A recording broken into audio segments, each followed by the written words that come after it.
Hello, if you're watching one of my videos for the first time, my name is Adrienne and I am a teacher turned homeschool mom. I am sharing in this video some tips to make science and history a little bit exciting.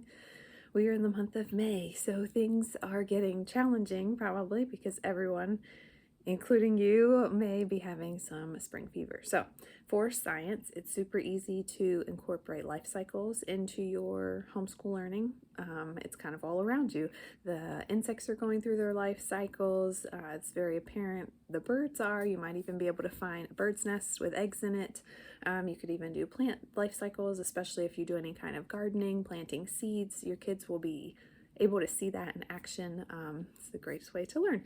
Another thing you can do is have them use nature to make art. So of course you want to encourage them to not take from a living plant or harm an animal, but if they find something, you know, like a pine cone or a seed or a branch, or you've just mowed the lawn and there's grass clippings, they can use all of those to make their own art.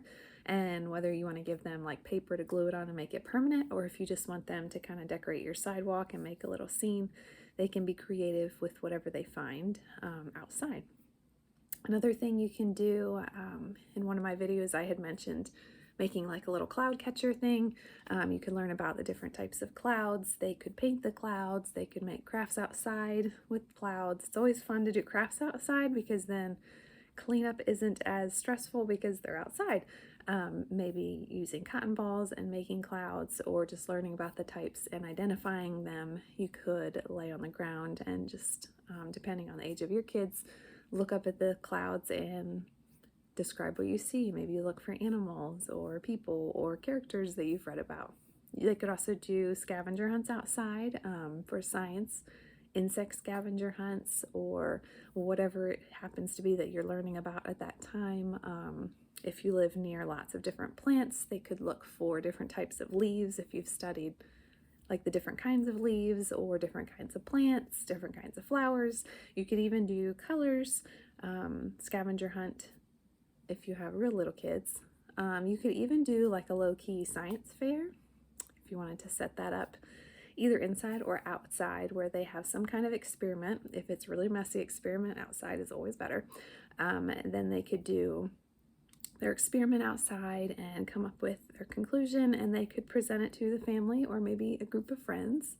You could even do like I wonder science experiments to kind of keep it fun and exciting. There's a bunch of ideas online, or there's just things that they wonder about. There's real simple ones like baking soda and vinegar. You can make a volcano out of Play-Doh and then add your baking soda and vinegar together and watch it erupt. You could drop the Mentos into the Diet Coke and watch it explode. You can even get like little stomp rockets on Amazon, pretty cheap. I think the box was maybe like 20 bucks, and they just stomp on it and the rocket shoots way up in the air. Definitely would recommend doing it away from buildings because the rockets can end up on the roof unless you want to go retrieve them from the roof. You can also make edible models. Those are always fun. When I taught middle school science, the kids were always excited when we had edible models. You can do an edible model of the soil, the earth, the different moon phases. When I did middle school science, we did edible models of DNA, and I got Twizzlers and toothpicks and gummy worms, and I actually cut the gummy worms in half so they could mix and match the different colors. You'll need 4 different colors if you do that one. They can do different STEM projects too with toothpicks and marshmallows, or even just popsicle sticks and rubber bands. There are lots of fun things that you can do outside with science.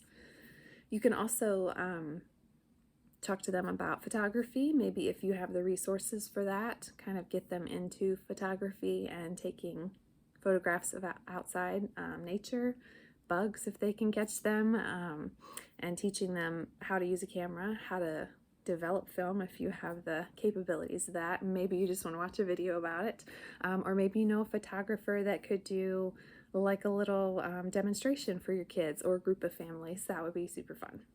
Okay, so history. History is can be challenging, especially if your kids are little, because a lot of history can be kind of graphic and kind of scary for younger ones. it is important that they learn history so they understand it and that we don't repeat it. But depending on the age of your kids, you might want to just check things out ahead of time. We like to go to museums for field trips. That's full of information, and usually they have little activities or things for the kids to do to get them to really understand, or even if they just have like some coloring stations set up just so they are doing something different. Coloring is always fun. They probably color at home, but coloring at the museum, I don't know what it is, but just doing it in a different environment sometimes makes it more exciting.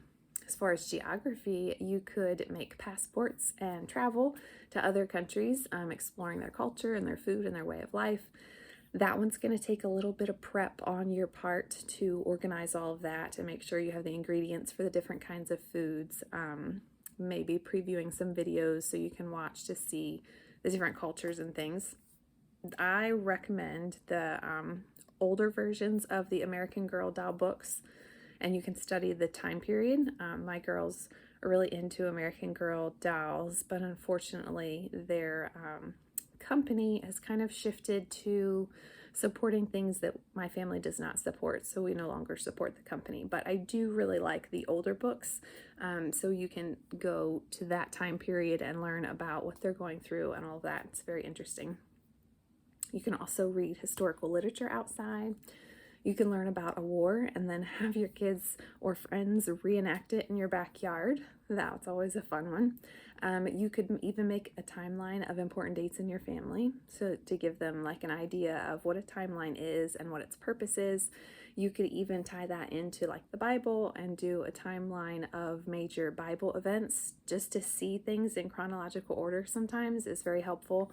I knew I grew up Sunday school lessons, like everything was separate. We learned about Noah's Ark and we learned about Joseph and the Technicolor coat, and it's taken a very long time for me to connect all those stories and fit them in chronological order where they go when they actually happen. So making a timeline of main Bible stories that they know might be a fun thing to do as a family.